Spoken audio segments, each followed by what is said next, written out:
I want to dispel a myth that I think many people conflate when they're trying to talk about difficult versus bad experiences.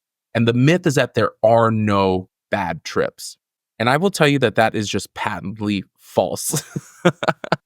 I think what I'm talking about here is how are we defining bad trips? Because there can be experiences that are unsupported. There can be psychedelic experiences that are in the wrong context or in the wrong setting. There, as I mentioned before, can be what I kind of term adverse experiences, whether that's improper care, harm that was caused, whether intentionally or unintentionally.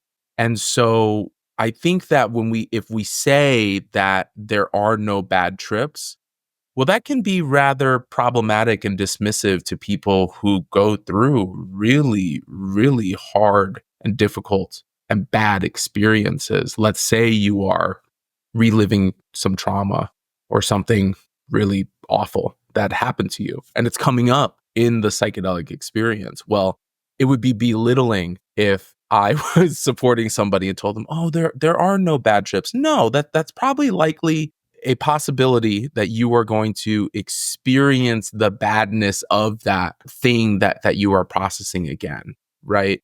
And so I want this to feel really normalizing and validating to folks that if you feel like you have had a bad trip or a bad experience, don't get gaslit from other people when they tell you that there are no bad trips. I think then this is an invitation for you to define what bad means for you. If you are able to define what bad means and dive into that further and dissect the label that you're applying to it, then it can be this really powerful discovery process for you. Was it bad because it was uncomfortable? Was it bad because of the content? Was it bad because you needed something and you needed care and didn't receive it? Did the lack of care or the lack of the thing that you needed at that time bring up old wounds for you? Abandonment issues, childhood things, right?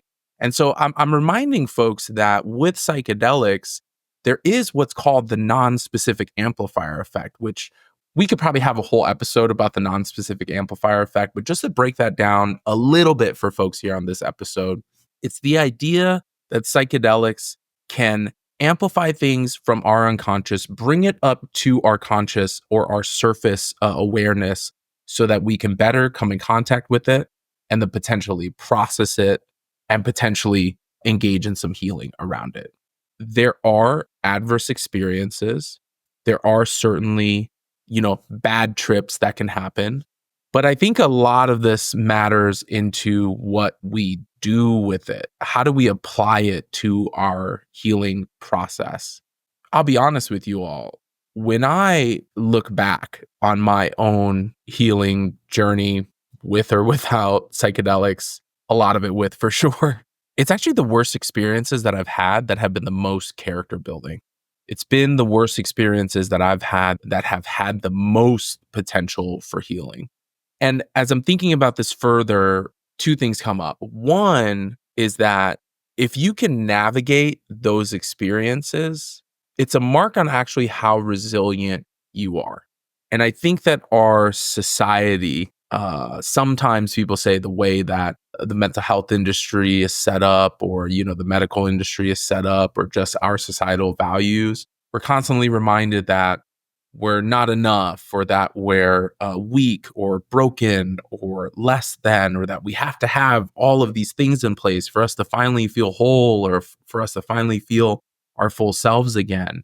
And I'll tell you that if anybody has endured a really difficult or impossible to navigate, air quotes again, psychedelic experience, and you've made it through, then just that alone means that you have a massive, massive amount of resilience, more than you probably think. And so if anybody is hearing me say that, I hope that something's connecting there for you.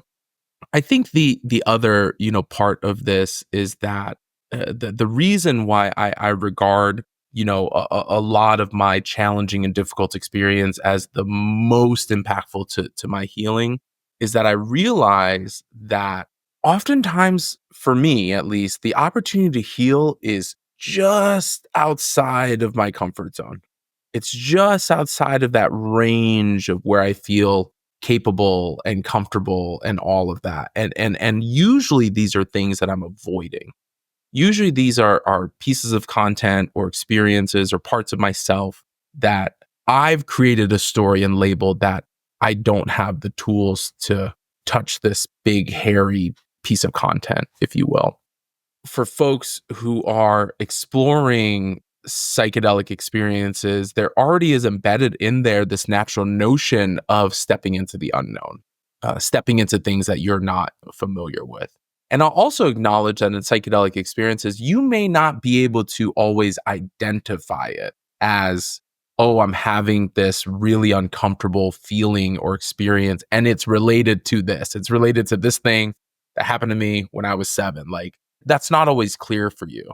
So oftentimes people may feel, let's say, fear or anxiety or resistance or what I call compression, contraction, and may not be able to associate it to a specific particular piece of content in a therapeutic context, right?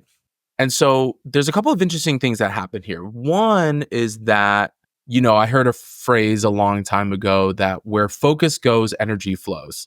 And so, the role of fear is pretty interesting. And I talked about this in a past episode where I was talking about the gradients of emotions that we feel, that certain emotions in the right context can be helpful. And I was talking about how fear can be helpful in survival situations or situations where you may be in, physical harm.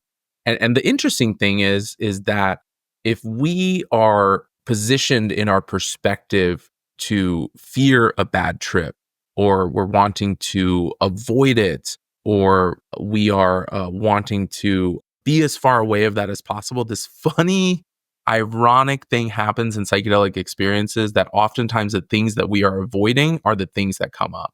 The things that we don't want to happen are the things that we often gravitate towards. And so the role of fear is actually quite interesting in psychedelic experiences. And the reason why I'm bringing this up is because fear is often a really big driver of potentiating a quote unquote bad trip. The fear that I'm never going to come back to sober reality.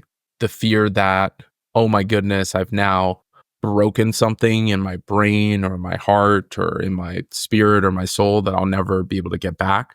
The fear that I can't handle what's coming up in my experience. And oftentimes those things that we fear become like a magnet. It then becomes something that shows up, front and center, whether we want to or not.